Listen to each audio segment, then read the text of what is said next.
If you are interested in hearing more about Asherah, the wife of Yahweh, mother goddess of fertility, domestic life, nature, etc., stay tuned because I am going to read from a book called Only One God, Monotheism in Ancient Israel and the Veneration of the Goddess Asherah by the scholar Dijkstra.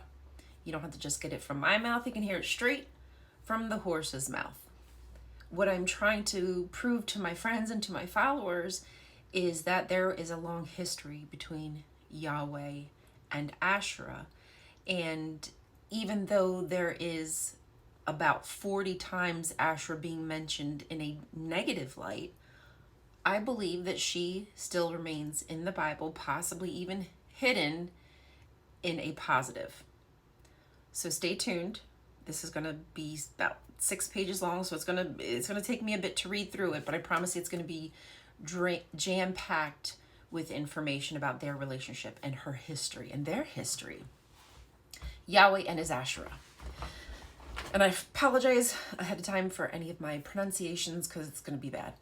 The finds of Kuntalet el Ajrud and Kerbet el Kom suggest that not only Baal may have had an Asherah as his consort, I don't agree with that, as indicated by the biblical tradition, but also Yahweh.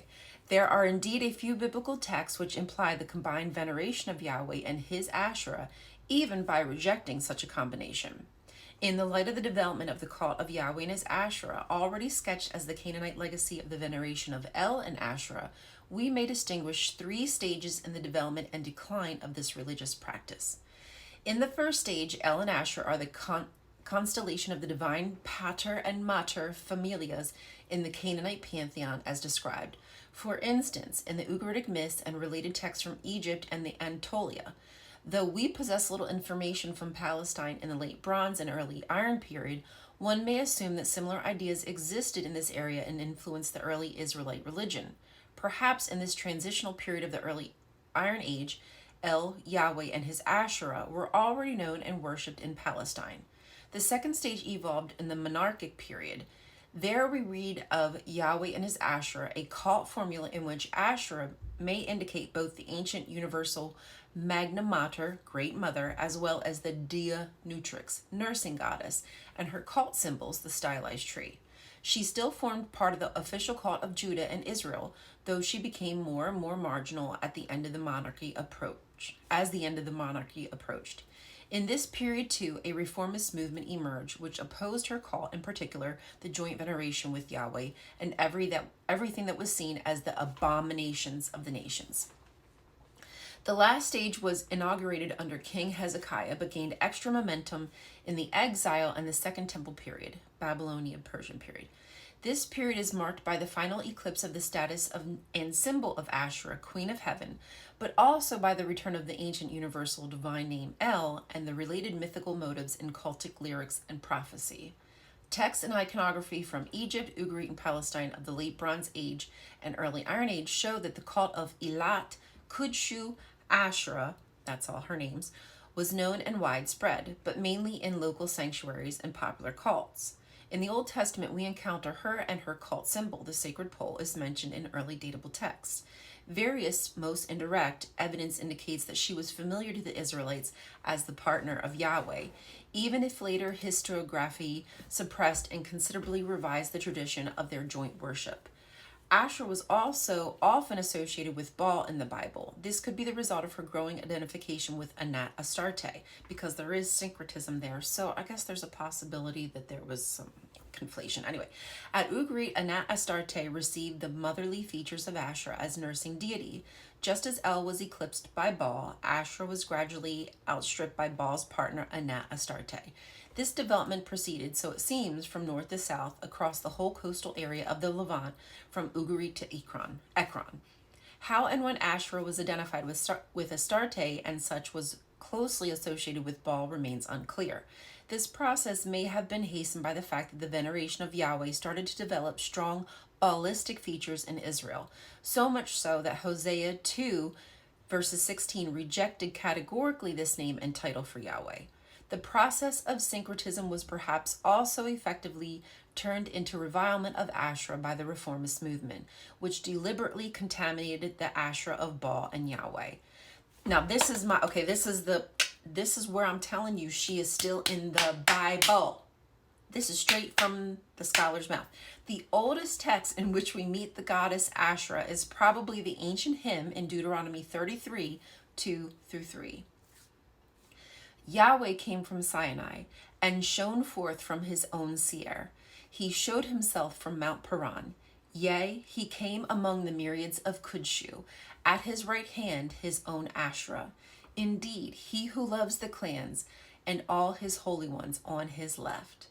Accepting a minor correction to the text, it is possible the only passage in which Asherah is mentioned as Yahweh's spouse or companion under her own name and under her title Kudshu or Kodesh.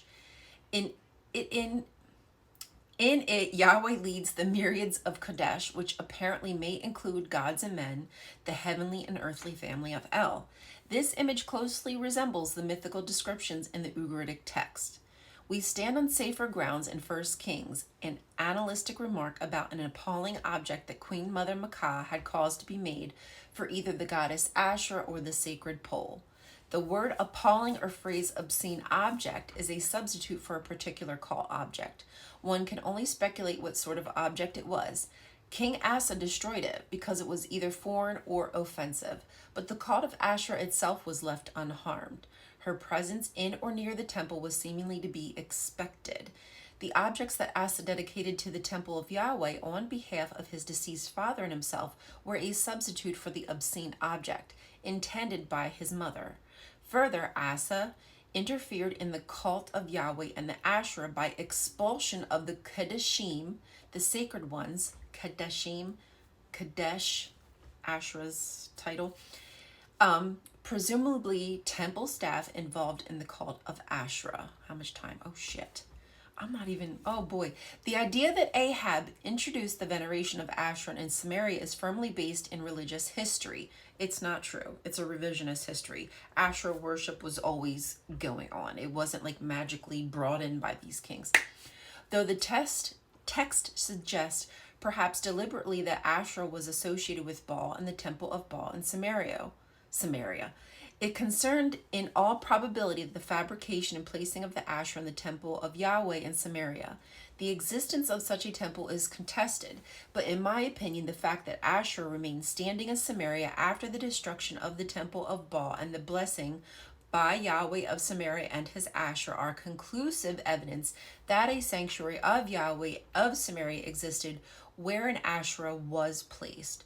The constellation of Yahweh of Samaria and his Asherah explains sufficiently why after the religious cleansing of Jehu, the author of the books of the Kings, apparently with great displeasure, admits the unmolested continuation of worship of Asherah. The scribe of one of the texts from Kuntalit el-Ajrud was familiar with this cult of Yahweh of Samaria and his Asherah, which was founded by Ahab. Though the text refers to the manufacture of a cult object, it also testifies to the presence of the cult of the goddess alongside that of Yahweh at Samaria.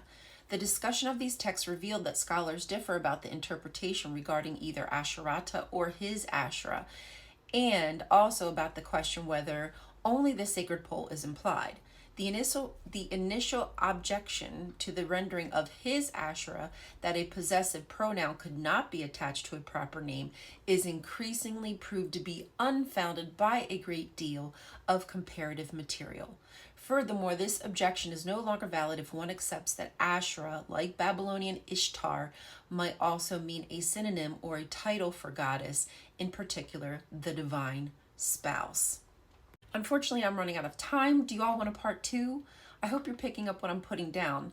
So if you haven't understood so far, even though there's a continuous condemnation of Asherah and negative stories put out there about her from the Yahwists, obviously she was still always found at the temple. That's weird. That's suspicious, because she was always part of the royal cult. Getting rid of Asherah took a very long time. It was not just a one and done like the revisionists tried to make it. Let me know what you think. If you enjoyed this, if it was confusing, any questions, thanks.